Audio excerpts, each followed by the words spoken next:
¿Cómo les va? Bienvenidos al Colegio de Empresarios.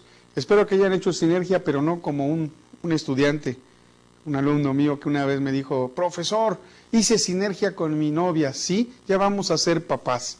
No se trata de esa sinergia. Entonces, espero que hayan sido sinérgicos en estos días, ¿verdad? Que hayan estudiado bien sus actividades. Recuerden que siempre pueden mandar un mail, consultar a su tutor, a su asesor, en caso de alguna duda. Vamos a entrar hoy a nuestra sesión, nuestra segunda sesión. Ya vamos caminando. Como decía por ahí un buen profesor al que estimo mucho, me decía, el movimiento se demuestra andando. Entonces, pues vamos a andar. Y pues hoy el objetivo particular, ustedes van a comprender la metodología para realizar el análisis de sistemas administrativos. ¿Qué objetivo específico tienen? Bueno, pues en esta sesión van a identificar los aspectos significativos para el análisis de los sistemas administrativos, van a comprender el porqué de la asignación de un programa de implantación, van a entender también el curso de acción para la realización de un estudio de sistemas y habrán analizado los controles a seguir en un estudio de sistemas. Recuerden que a nadie nos gusta que nos controle, pero en los casos de los sistemas es imprescindible, no debemos de dejarlo, ¿sí? En 1964, en la System Science Conference, se propuso y aprobó la siguiente definición de sistema. El sistema es un conjunto de diversos elementos humanos y mecánicos integrados para lograr un objetivo común mediante el manejo y control de materiales, información, energía y hombres. Yo en la sesión pasada se los había definido como un conjunto de procesos. Releamos esta definición de la System Science Conference y veamos si se puede aplicar a la barbaridad que yo dije de sistemas, que era un conjunto de procesos. Recuerden que los procesos tienen entrada, transformación y salida, que las entradas toman los recursos del medio ambiente, luego los transforman y al salir aporta esos recursos nuevamente al ambiente. Y a ver, el sistema me dice que es un conjunto de diversos elementos, humanos y mecánicos. Bueno, yo dije, los toma, alguien los tiene que tomar, alguien tiene que tener los elementos mecánicos para tomarlos. Integrados para lograr un objetivo común. Un sistema es un conjunto de procesos y los procesos son 3 actividades, entrada, transformación y salida, para lograr un objetivo común. Creo que por ahí mi barbaridad no fue tanta, ¿sí? Y dice, para lograr un objetivo común mediante el manejo y control de materiales, información, energía y hombres. Y yo, de manera pendenciera y pasándome de listo, dije transformación, ¿ok? Entonces, de una manera más simple he hecho esta definición de algo que, bueno, es más complejo, ¿verdad? Esta es mucho más clara que la definición que yo les di. Es una definición, pues la definición adecuada. Además, fueron muchas las personas que la diseñaron para que yo la echara a perder diciendo que un sistema es un conjunto de procesos. Ambas son válidas. Pero ¿por qué hacemos hincapié aquí de elementos humanos y mecánicos integrados para lograr un objetivo mediante el manejo y control de materiales, información, energía y hombres? ¿Por qué? Porque vamos a entrarle a los sistemas administrativos. ¿Cómo vamos a definir un sistema administrativo? La red de procedimientos relacionados de acuerdo a un esquema integrado tendientes a los al logro de los fines de la organización, ¿sí? Es una red de procedimientos para lograr los objetivos o los fines de la organización. Esto quiere decir que un conjunto de procedimientos relacionados y dentro de determinadas condiciones constituyen un sistema. Así, el sistema de control de producción, por ejemplo, consiste en un conjunto de procedimientos de pedidos de materiales, procedimientos de despacho o ruteo, ¿sí? Procedimientos de control, etcétera. Un sistema de control de producción dentro de un sistema de organización puede ser un subsistema de este gran sistema. Obsérvese la condición de relación como elemento indispensable para que un conjunto de partes configuren un sistema. En toda definición de sistema aparece siempre este factor como común, ¿sí? Porque transforma la individualidad de cada componente de tal modo que ya no tenga sentido el individuo dentro del conjunto. Vamos a retroceder unos años, ¿sí? Vamos a retroceder a Fayol, y Fayol tenía un principio, el principio de la subordinación. ¿Qué decía el principio de la subordinación? Que el individuo tiene que subordinar sus intereses en favor de los intereses de la empresa. Entonces, cuando hablamos de un sistema, hablamos de relación. Para que haya relación, yo tengo que dejar algo para recibir algo. Es decir, yo no puedo llenar una taza de té que ya está llena. Entonces, el conocimiento, para poder absorber conocimiento, tenemos que dejar espacio en algún lugar para recibir nuevo conocimiento. En los sistemas administrativos hay un intercambio constante de información.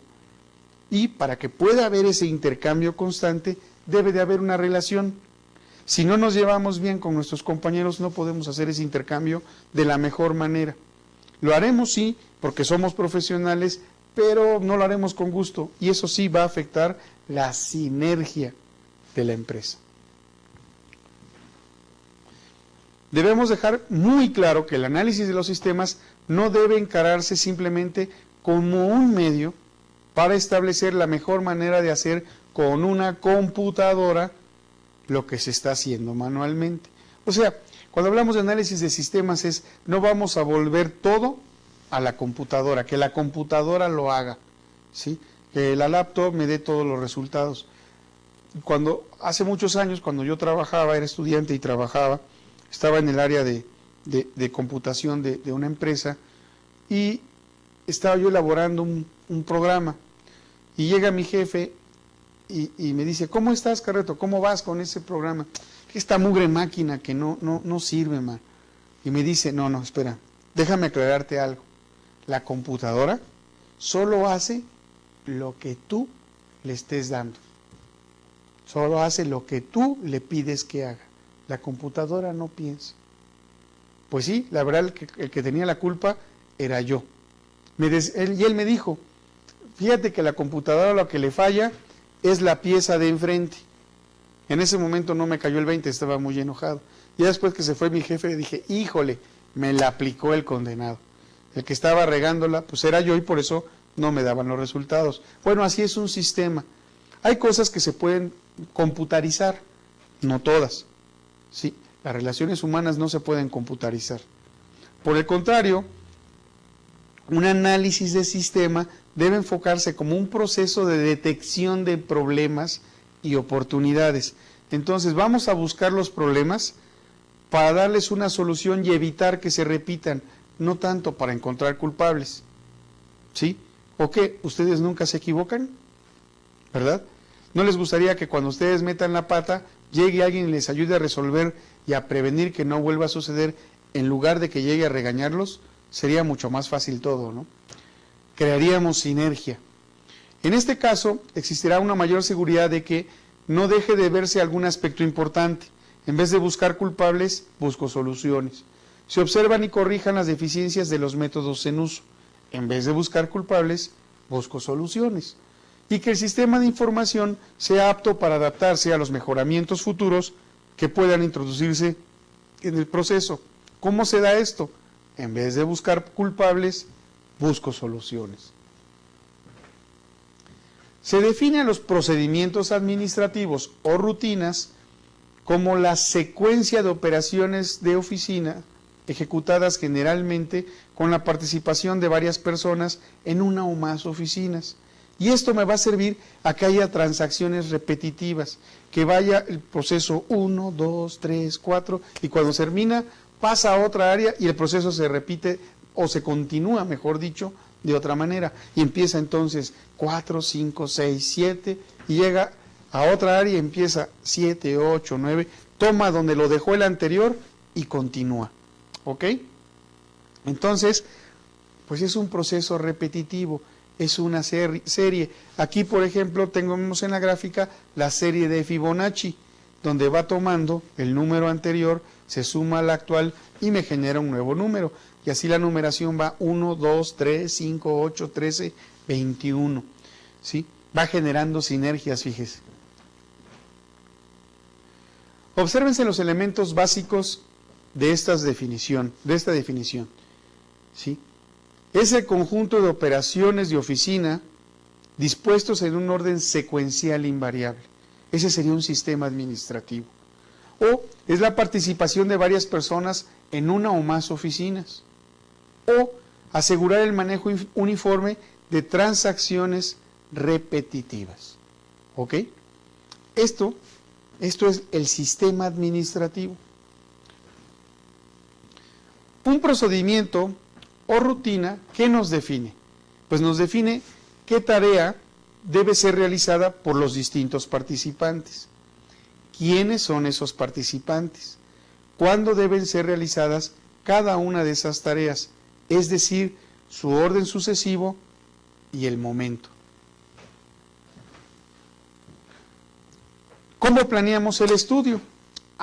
Bueno, empezamos con una investigación preliminar, recopilamos la información, analizamos los datos de esa información, obtenemos un resultado de ese análisis y entonces con ese resultado hacemos una propuesta de diseño de sistema y posteriormente implantamos el sistema y decimos cómo lo vamos a controlar. Vamos a explicar cada uno de estos pasos. La planeación del estudio de sistemas y procedimientos comprende la tarea de integrar un número de elementos que el analista de sistemas debe tener presente. ¿Sí? Entonces, ¿cuáles son estos pasos? Bueno, determinará las actividades de la investigación, ¿sí? Que son un estudio preliminar, una definición del área que se va a investigar y la determinación de los detalles del estudio. ¿Hasta qué profundidad quiero llegar? Voy a poner rápidamente un ejemplo. Yo me levanté hoy por la mañana, me bañé, me vestí, me tomé un café y salí a trabajar. He definido un proceso que es levantarse, bañarse, vestirse, vamos a poner desayunarse, partir. Este fue mi proceso durante la mañana. ¿Lo pude observar? Sí. Ustedes también pueden observar el suyo. ¿Cuál es la etapa de transformación aquí?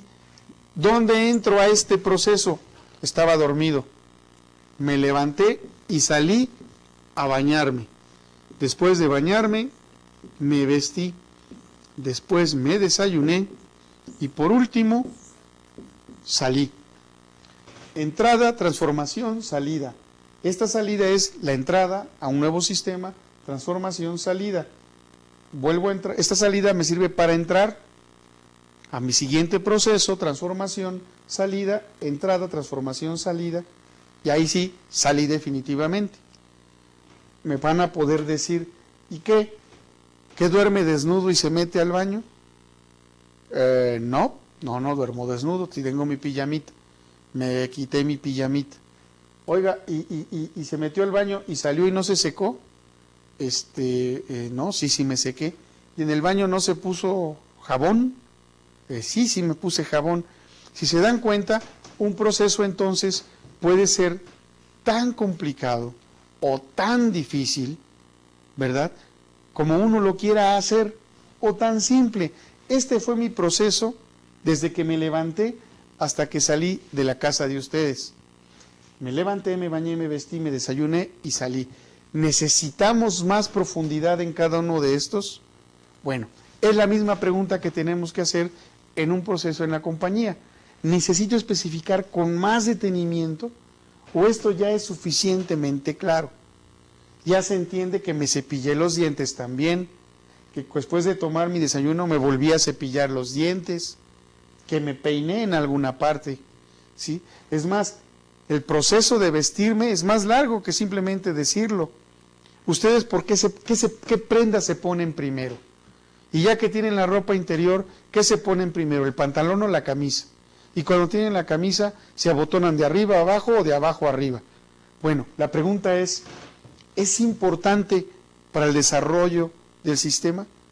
Si esto fuera un trabajo, ¿es importante de qué manera se abotona la camisa el obrero? No. Lo mismo en el diseño del sistema. Por eso decimos, ¿qué es lo que queremos hacer? Primero, un sistema específico hasta el último detalle, o lo suficientemente general que siempre se entienda. Entre más general y claro sea, menos problemas vamos a tener y vamos a evitar esas bibliotecas de manuales de procedimientos. Tiene que ser muy práctico, muy claro, y llegar al detalle cuando haya necesidad de llegar al detalle. Cuando hay necesidad del detalle, de aclarar, cuando perdemos tiempo, cuando perdemos dinero, cuando hay peligro, cuando hay riesgo de vida. ¿Ok? Fuera de eso, creo que a la mayoría le satisface este procedimiento. La mayoría lo entiende. Si en su empresa la mayoría lo entiende, el procedimiento funciona. No se trata de hacer procedimientos extremadamente detallados. Debe de hacerse un estudio preliminar para tener un panorama general de las actividades, evaluar la efectividad del área en cuestión, como aquí lo acabo yo de hacer, ¿sí? Descubrir áreas con problemas. Bueno, en este sentido no tengo problema. Determinar áreas de atención posterior, proponer medidas correctivas cuando éstas apliquen. Si no, pues no corregimos lo que no es necesario, lo que no está desviado. Estimar los recursos y el tiempo necesario para la implantación del sistema. Esto es lo que vamos a ver en el estudio preliminar. ¿Qué contiene el estudio preliminar? Información documental, información sobre el campo de trabajo. ¿Qué es la información documental? Si hay manuales previos, si hay instructivos previos, perfiles de puestos, los perfiles de las funciones, revisión de estudios previos en las áreas afectadas, lectura de informaciones anteriores, que puedo utilizar como información sobre el campo de trabajo. Pues resultará útil los organigramas, las funciones, las gráficas, reportes, volúmenes, cifras, qué formas utilizan o formatos, como les llamamos de manera general. Administrativamente se llaman formas. Esa es la manera técnica. Coloquialmente decimos formatos. Entonces, eso es lo que debe de tener el contenido del estudio preliminar. ¿Por qué les digo esto? Porque acuérdense que ustedes van a hacer un pequeño manual de un área. Un jefe y dos ayudantes. Así de sencillo. ¿Sí? Entrevistas previas. Es conveniente entrevistar a algunas personas directamente relacionadas con la empresa, las cuales deben ser seleccionadas. Fíjense que esto que me sirve a mí, no le sirve a un cuartel de bomberos, porque el cuartel de bomberos no se va a bañar si están dormidos, sí se van a vestir y no se van a desayunar.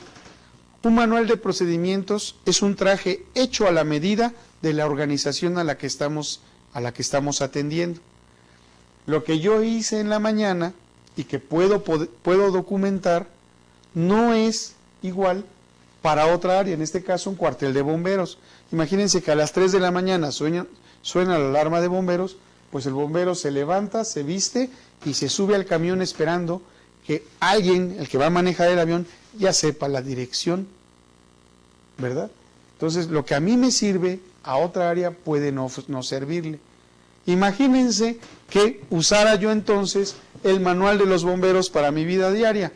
Me levanto, me visto y salgo. Y así vengo a trabajar, ¿verdad? Para mí no aplica, para los bomberos sí. Entonces, el manual de procedimientos debe de aplicar para el área que estamos elaborándolo. Por eso son necesarias las entrevistas, ¿sí? Por eso no se vale copiar manuales. Aunque las funciones en las empresas se parecen, tienen sus pequeñas diferencias que las hacen únicas, ¿sí? Deben de revisarse también los efectos de la tecnología, los procedimientos operativos de la empresa y la relación que guardan con la función que es motivo del análisis. Hay que definir el área que se va a investigar. El área de estudio puede ser toda la empresa o bien una sección de la misma.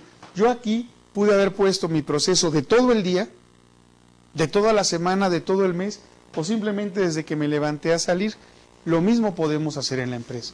Podemos poner toda la organización de la empresa, todo lo que hace la empresa, o bien nada más el área que me compete, ¿sí? Si ya hay un manual de procedimientos, hay que revisar que se esté cumpliendo. Y si no se cumple, hay que detectar en dónde no se cumple y por qué. O porque la gente ya desvió el sistema, o porque encontraron una mejor manera de hacerla de como estaba escrita. Eso es lo que ustedes tendrán que detectar. No es difícil, solo basta ser observadores, poner atención y preguntar. Preguntas convenientes antes de iniciar son: ¿cuáles son los elementos de mayor importancia que hay que examinar? ¿Por qué es necesario estudiarlos? ¿Vale la pena? Por ejemplo, cuando yo les decía aquí, ¿vale la pena ver qué ropa me pongo primero, en qué orden y por qué botón? No. Por eso hay que preguntar, ¿sí? ¿Cuándo habrá que efectuar el estudio para obtener óptimos resultados? Es que mira, puedes venir, pero si vienes los lunes temprano, estamos llenos de proveedores, es muy complicado. Mejor ven los viernes por la tarde, o el sábado la carga de trabajo disminuye. Entonces hay que efectuar el estudio en el mejor momento, cuando la gente está con mayor disposición de ayudarnos, dándonos la información, y que no les hagamos perder su tiempo.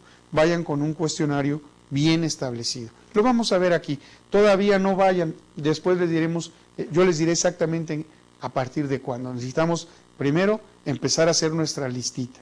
¿Y por dónde vamos a empezar? ¿A quién entrevistamos primero? Las técnicas para recuperar datos están en función de la investigación, de la naturaleza del problema en estudio, de los datos que deben obtenerse. Si ustedes obtienen una gran cantidad de información, pidan ayuda, ya saben dónde.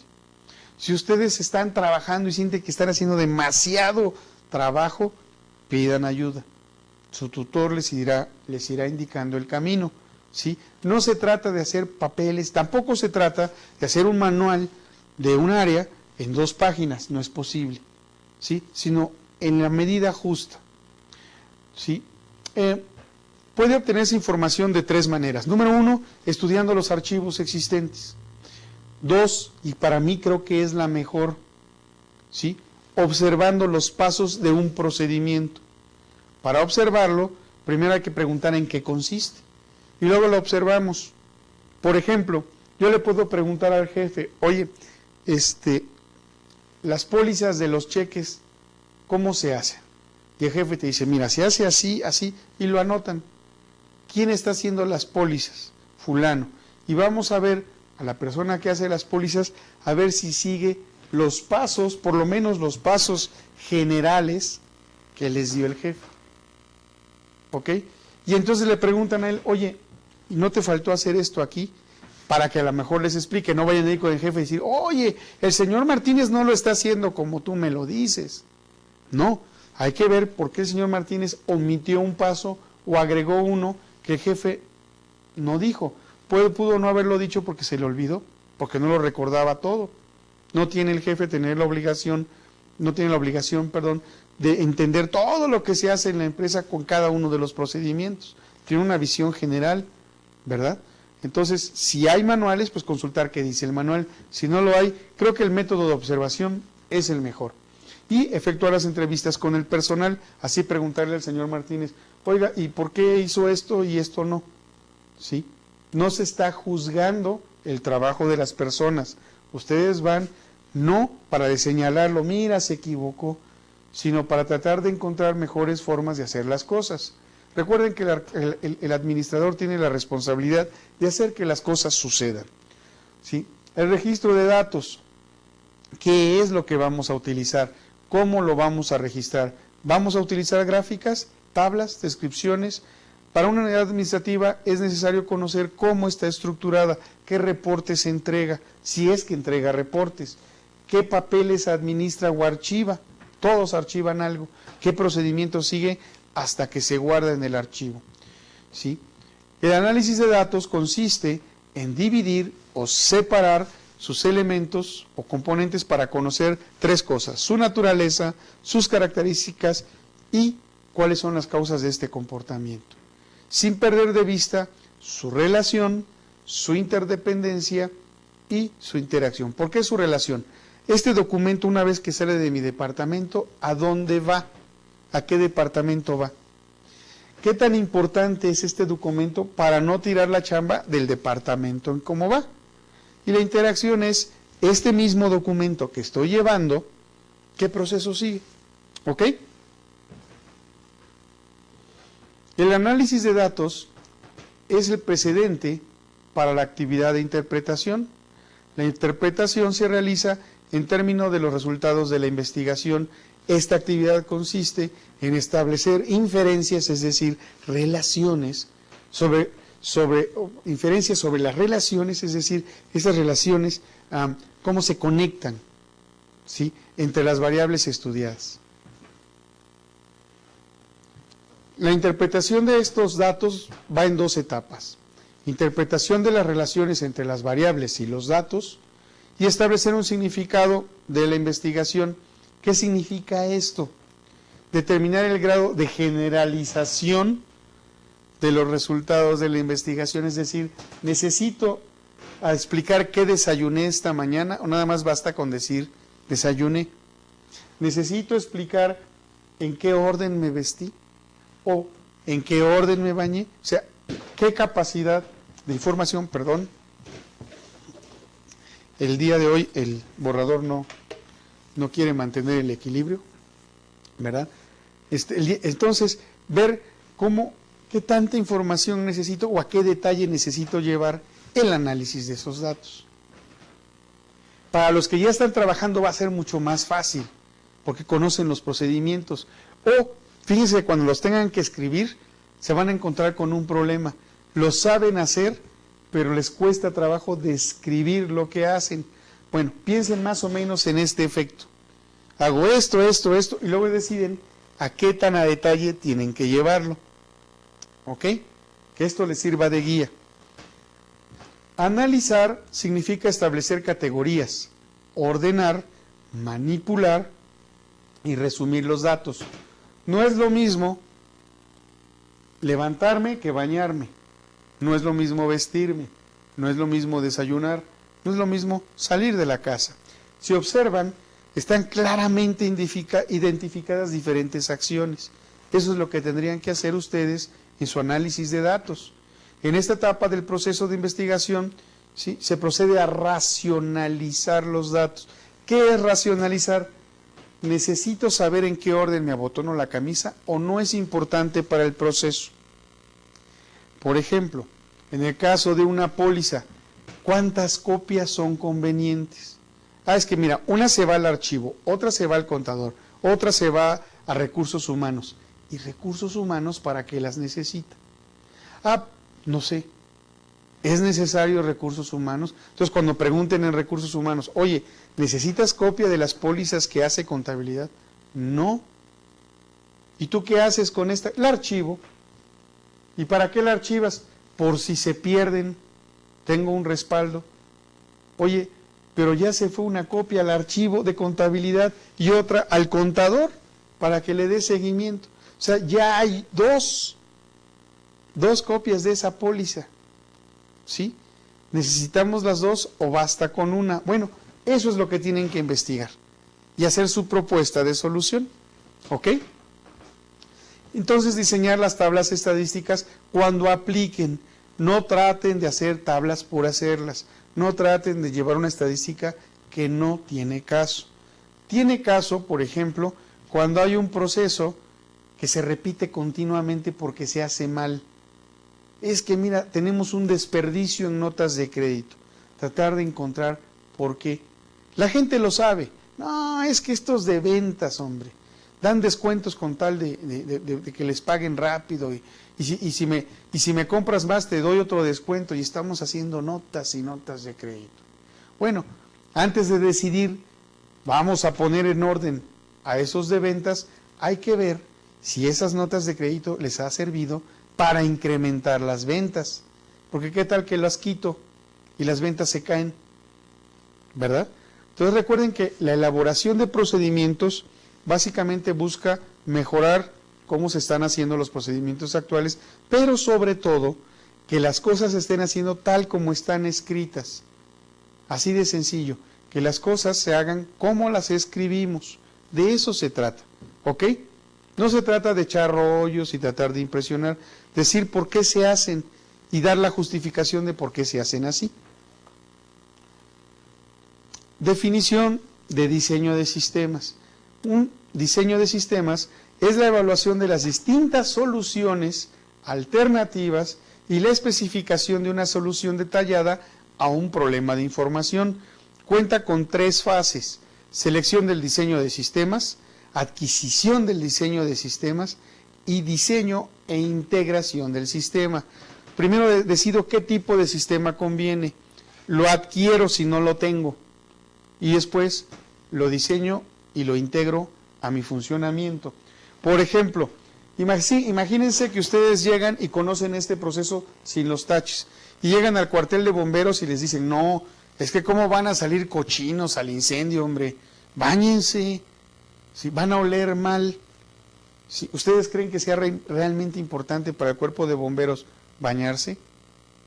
No, para el cuerpo de bomberos no, pero para una empresa donde tiene obreros, a lo mejor sí es un requisito que al terminar de elaborar se bañen, porque trabajan con materiales muy sucios, contaminantes. Por ejemplo, tenía yo un compañero, un buen amigo mío, que trabajaba en una fábrica de lápices, ¿sí? Y un día llegó con las pestañas, parecía que tenía rímel, y me dice, y entonces todos lo empezamos a hacer burla, ¿no? Oye, ¿qué te pasó? ¿Qué traes problemas? ¿Estás queriendo cambiar? Pues ya saliste del closet, le dijo otro, etcétera, ¿no?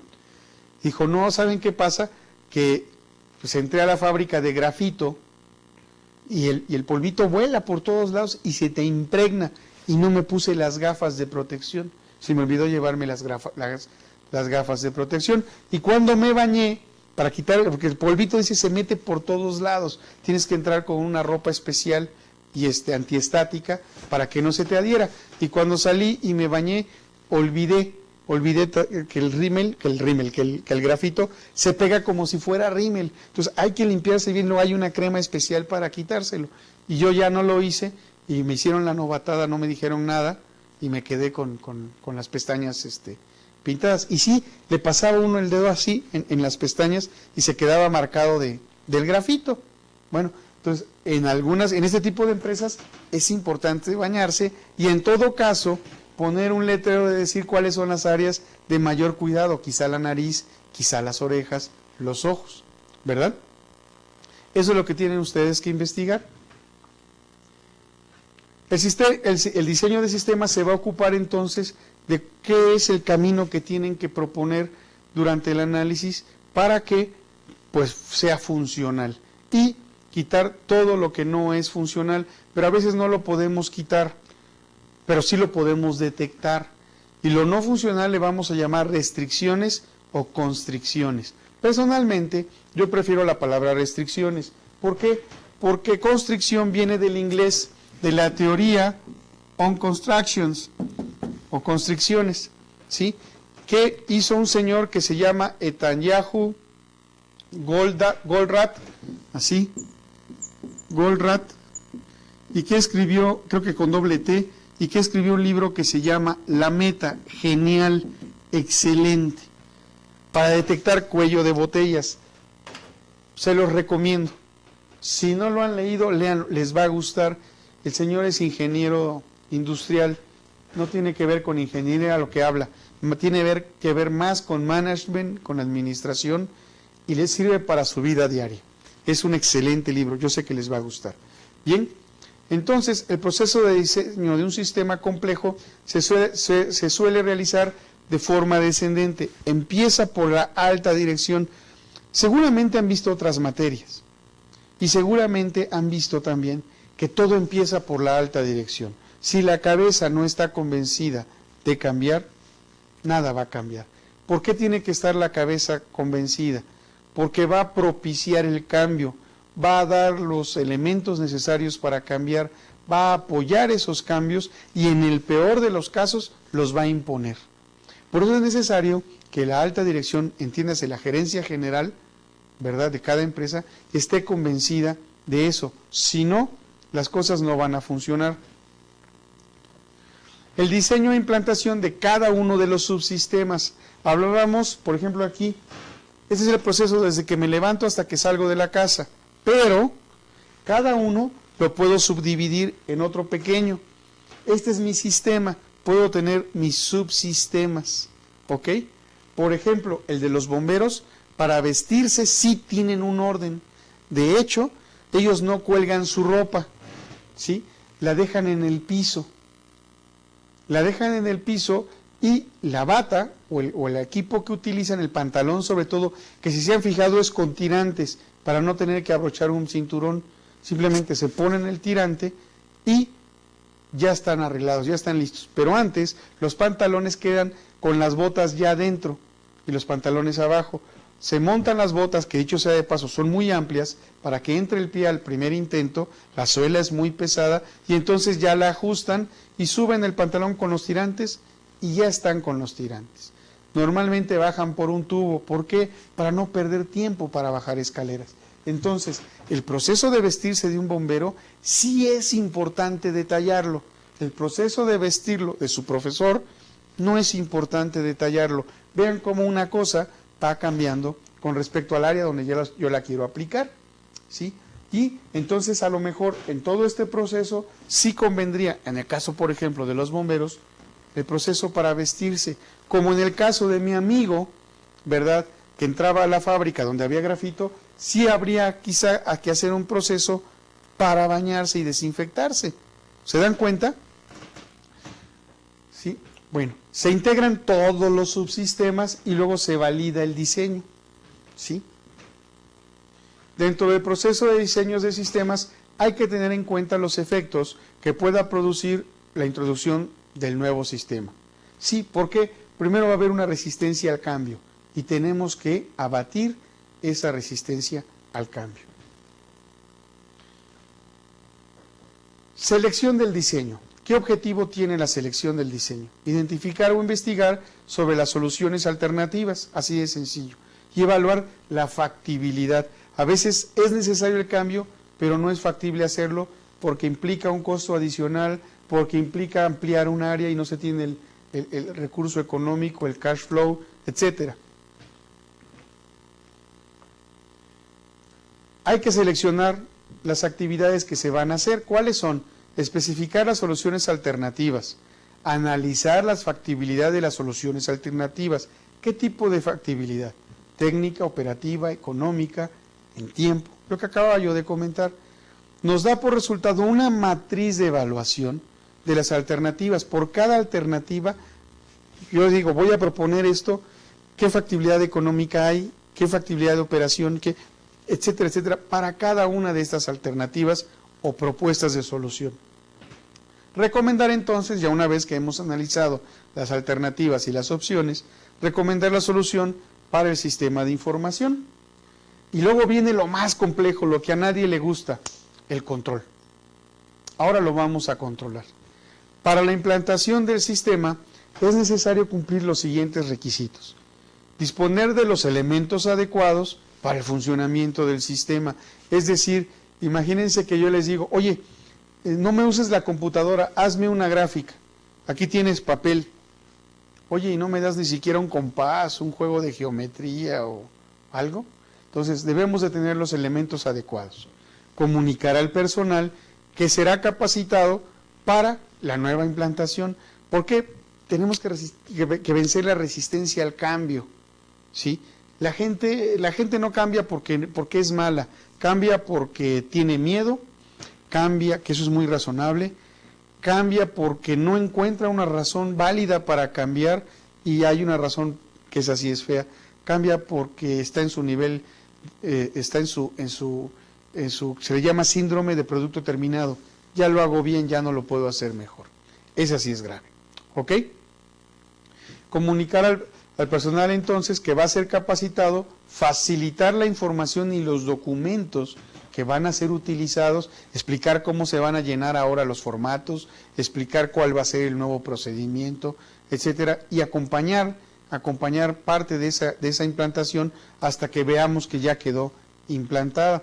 Y el punto de mayor controversia y que se puede generar retraso en la implantación del sistema es el no tener bien claro los alcances del sistema mismo. Si a la gente no se le explica qué se pretende lograr, pues simplemente no nos va a llevar a un lado. Entonces, es imposible que el sistema per se lo haga todo, y mucho menos que lo haga exactamente como lo quiere el usuario. Es imposible. Habrá algunas pequeñas desviaciones que también vamos a prevenir que se puedan o no permitir, dependiendo del tipo de sistema. Hay cosas muy estrictas y hay cosas que no lo son. En mi sistema, el cómo me visto no es importante. El qué me pongo primero no es importante. En el caso de los bomberos sí. Aquí sí debemos ser muy estrictos en la forma en la que se ponen las botas. O en la empresa donde trabajan con grafito, en cómo se bañan, ¿sí? Para que no contaminen, para que no llenen de polvo los lugares. Imagínense que no se bañan bien y luego van al comedor. ¿Cómo van a dejar ese comedor? ¿Verdad? Entonces, hay lugares en los que una cosa es más importante que otra. Eso es lo que tenemos que definir. Para ello, viene la parte terrible, la parte que nos da escozor, el control. Y el control tiene como objeto cerciorarse de que se cumplan las cosas como las establecimos, como las planeamos, ¿sí? Es la regulación de las actividades de conformidad con un plan creado según Carmichael. La primera es una definición de Scanian. Es el proceso para determinar lo que se está llevando a cabo, valorizándolo si es necesario. Fíjense, planear, hacer, verificar, que es valorizándolo, y actuar, aplicando medidas correctivas, que es la de George Terry. La medición y corrección de la realización de las realizaciones de los subordinados con el fin de asegurar que tanto los objetivos de la empresa como los planes se cumplan eficaz y económicamente. Este es Appleby. Si son definiciones de control, todas ellas. ¿Qué elementos tiene el control? Relación con lo planeado. El control existe para verificar el logro de los objetivos que establece la planeación. Medición. Para controlar es imprescindible medir. Si no podemos medir, no lo podemos controlar. Es como si yo dijera, quiero bajar de peso. Ok, ¿cuántos kilos? Pues unos 3. Y ya. ¿Y qué tal que peso 40 kilos? Yo sé que no se me nota, ¿verdad? Pero imagínense que peso 4 kilos, bajar 3 o 2, ya de por sí pesar 40 para mi estatura, mi edad, ya estoy poniendo en riesgo mi vida. Pero como no me he pesado, no sé cuánto peso, pues estoy poniendo en peligro mi vida, mi salud. Pero si peso 120 kilos y nada más quiero bajar 2, tampoco me sirve. Por eso es importante medir. ¿Sí? Yo no lo puedo controlar si no lo mido. Detectar las desviaciones, detectar en dónde se me pueden salir del camino. Debo de implantar controles que me permitan encontrar eso. ¿Ok? No se trata de ponerle cámaras, simplemente que en el manual de procedimientos decir, cuando se recibe este documento debe de tener esto. Si le falta cualquiera de estos puntos, no se acepta, se rechaza. Ese es un control. ¿Sale? Establecer medidas correctivas. El objeto de controlar es prever y corregir los errores. Pero yo les quiero vender una idea. Es más prevenir que corregir. Se gasta más en corregir. ¿Cuál es la importancia del control? El control tiene muchas cosas que lo vuelven importante. Vamos a ver estos puntos, 7 puntos. Establece medidas para corregir las actividades de tal forma que se alcancen los planes exitosamente. Por eso es importante corregir. También se aplica a todo, a todas las cosas, personas, a todo lo podemos controlar si queremos. Todo es posible, total y absolutamente, de ser controlado. Determina y analiza rápidamente las causas que pueden originar desviaciones. ¿Ok? Para que lo vuelvan a presentar, para que no vuelvan a presentarse, en el futuro. Otra cosa que es importante en el control es que localiza los sectores responsables de la administración. En el caso de un manual de procedimientos, va a decir quién es el responsable de que se cumpla ese procedimiento, no de quién lo hace. Sí va a definir qué persona en la empresa lo hace, pero qué persona como ser humano, como individuo dentro de la institución, no como nombre y apellido, ¿verdad? Porque imagínense que hay en las plantas, en los obreros, que hay 200, 300 haciendo exactamente lo mismo, no vamos a tener 300 procedimientos para cada uno de los obreros. Se tiene uno que todos los otros 200 cumplen. Localiza los sectores responsables entonces de la administración. ¿Quién es responsable de qué proceso o procedimiento? Proporciona información acerca de la ejecución, cómo se está ejecutando. Nos va diciendo cuáles son los grados de avance, si tendemos a la mejora o si no tendemos a la mejora. Reduce costos y ahorra tiempo al evitar errores. ¿Cuáles son las dos variables? Costo y tiempo. Entonces, el punto 6 de importancia de los controles es precisamente las dos variables que yo les había comentado anteriormente. Costo, dinero y tiempo. Y finalmente, su aplicación va a impactar directamente en la racionalización de la administración y consecuentemente en el logro de la productividad. ¿Por qué en la racionalización de la administración? Porque vamos a empezar a usar óptimamente nuestros recursos, que es una función de la administración, y el utilizar óptimamente los recursos es finalmente eficiencia. Estamos buscando eficiencia. Ahora, el control tiene sus principios. Tiene el principio del equilibrio. A cada grupo de delegación conferido debe proporcionarse el grado de control correspondiente. ¿Qué significa? Si tú me das autoridad para corregir, yo puedo corregir. Pero si no me das la autoridad para que yo pueda corregir, no puedo hacerlo aunque yo le diga a la persona. Es como si yo le digo a un empleado que está haciendo mal su trabajo: oye, esto está mal, tú no eres mi jefe. Ok. Entonces pueden suceder dos cosas.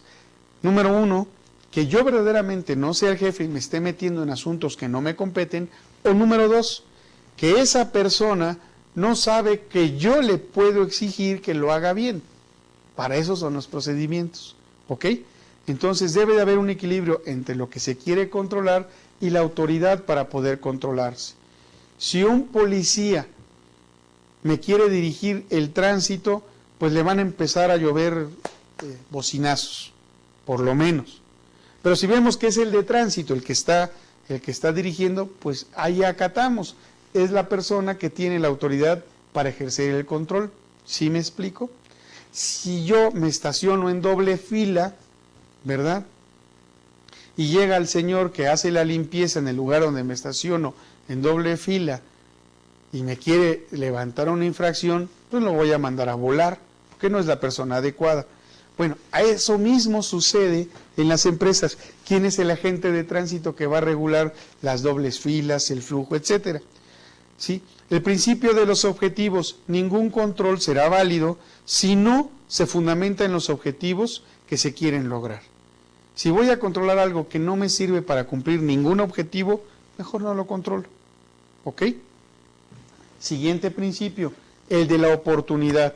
Los controles deben de aplicarse eficaz y oportunamente. De nada me sirve que yo me dé cuenta que algo se está haciendo mal un mes después, un año después. Los controles deben de ser tales, recuerden lo que dije hace un momento, deben prevenir más que corregir. Pero si tengo que corregir, que sea oportuno, que sea cuando se puede corregir. No, híjole, me salió mal el lote 327 de producción. A ver, ¿dónde está ese lote? No, eso fue hace como 2 meses, ya lo mandamos a Europa. ¿Se dan cuenta? ¿Sí? Entonces, un principio de control es la oportunidad. Tenemos el principio de las desviaciones. Entendamos desviaciones como errores, metidas de patas. Son las variaciones que se presentan en relación con los planes, es decir, yo lo quería azul con 3 rayitas y me salió azul con 2 rayitas y media. Esa es una desviación. O lo quería con 3 rayitas y me salió con 4. Entonces me van a decir, no hombre, pues te lo hice más padre, mira, salieron 4 en vez de 2 o de 3, ¿sí? Eso también es un error y hay que ver hasta dónde vamos a tener tolerancias. Existen las tolerancias, los errores se cometen, pero hay que dejar márgenes, ¿sí?, entre un piso y un techo. Lo menos que acepto es hasta aquí, lo máximo que puedo aceptar es hasta aquí, y esta es mi franja donde deben de estar la mayor parte de los trabajos. Hay un principio de excepción, ¿sí? El principio de excepción es, el control debe aplicarse en donde se debe de aplicar, punto. Así de sencillo, ¿sí? O sea, no debemos de poner controles en donde no es necesario, ¿verdad? En donde no es necesario. Este principio se auxilia de métodos probabilísticos aleatorios. Este principio de la función controlada me gusta mucho. Van a ver por qué. El principio de la función controlada nos dice que por ningún motivo debe comprender a la función controlada, es decir, quien controla no es el mismo que se va a controlar. Pues decir, yo no voy a medir, por ejemplo, mi propia productividad, tiene que ser otro, porque yo siempre me voy a poner 10. Y por muy honesto que sea, pues siempre me voy a apapachar. Yo mismo no voy a ser responsable de checar mi entrada y salida de la empresa. Entonces, la función controlada es que uno es el que controla y otro es el controlado. ¿Ok? No debemos ser jueces y partes. Y ya para terminar con este tema, y vaya quedando un poquito más claro, vamos viendo características del control. Son 4 características. Ya vimos la importancia, ya vimos los principios del control, acabamos de ver. Ya vimos entonces ahora las características del control. El control refleja la naturaleza de la estructura organizacional. ¿Sí? ¿Por qué refleja la cultura de la organizacional? La cultura de la estructura organizacional. Muy sencillo. Una empresa que es prácticamente autocrática va a tener controles en exceso. Y no solamente los va a tener en exceso, es decir, va a tener controles de más, sino que además son controles muy severos, excesivamente severos. Por ejemplo, me toca el caso de una empresa, no voy a decir el nombre, ¿verdad? Voy a decir el nombre siempre de las empresas que lo hacen bien, nunca de las que lo hacen mal. Una empresa en la que checaban la asistencia con una huella digital, pero ¿qué creen? Esta huella digital, esta era una universidad, esta huella digital tenía nada más marcado un dedo de la mano derecha, y de pronto comenzaron a resultar faltas de asistencias de una buena parte de los profesores. Eran poquitos los que no tenían falta de asistencia. El problema es que los profesores sí asistían y había pruebas, porque esta universidad tiene cámaras en los pasillos, tiene cámaras en las aulas, y pues se daban cuenta que el profesor sí estaba. Es más, tenían cámara en el lugar donde ponían el dedo. ¿Qué era lo que sucedía? ¿Sí? Pues checaban su entrada y al salir sus manos estaban llenas de gis, y cuando se limpiaban el gis, aunque tomaba la asistencia, la tomaba de otra persona que no existía en la organización. Entonces, para que la asistencia fuera completa, tenía que estar checada la entrada y la salida. Entonces, el sistema de huella digital para una universidad que escriben con gis, o al menos ese sistema no les funcionaba. O tenían que regular el sistema, o tenían que hacer otro tipo de control. El de la oportunidad, bueno, ya un control oportuno me sirve para prevenir. Por ejemplo, los foquitos, los indicadores que tenemos en los tableros del auto, cuando la gasolina va a acabarse y me queda la reserva, se prende un foquito rojo. Es un control que oportunamente me está avisando que ya me queda poca gasolina, o el del aceite. Lo mismo, ese tipo de indicadores debemos de tener en las empresas.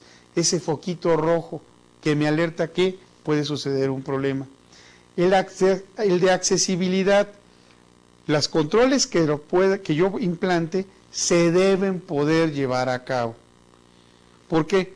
Porque una persona que está a 20 kilómetros de distancia no va a controlar a la que está en su lugar de origen, en su lugar de trabajo. Entonces debe de ser accesible el control para la persona controlada y para la persona que ejerce el control. Y finalmente, la ubicación estratégica. Resulta imposible e incosteable implantar controles para todas las actividades de la empresa, por lo que es necesario solamente controlar lo que se tiene que controlar. Este cumple con el principio de excepción. Espero que con esto tengan ya mayor claridad de hacia dónde vamos con un modelo de manuales administrativos, con sistemas administrativos, y que vayamos entendiendo mejor la clase. Vamos a seguir avanzando. Nos vemos en la próxima. Que tengan un excelente día.